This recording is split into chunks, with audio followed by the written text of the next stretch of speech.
walking sa streets of Istanbul. Observe dito sa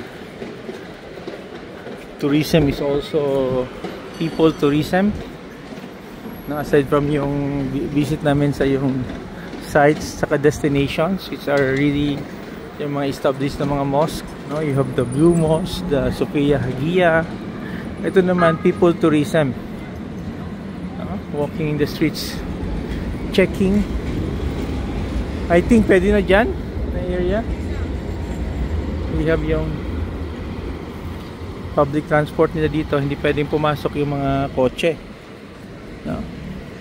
Ang pwedeng, of course, yung bisikleta, you have yung motorcycle, but yung car, mukhang they're prevented, no?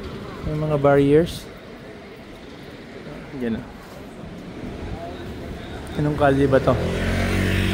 What street is this? No? Ito yung directional signs.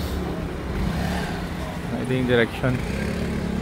400 meters per Tebniel Valide.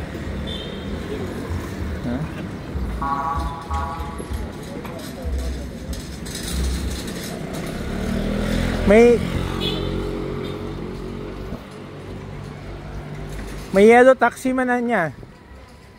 Metered. We're looking for a taxi. Anya.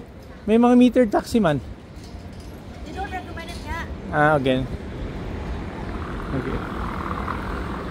What are this one ang ginagawa nila? Yung medyas ha.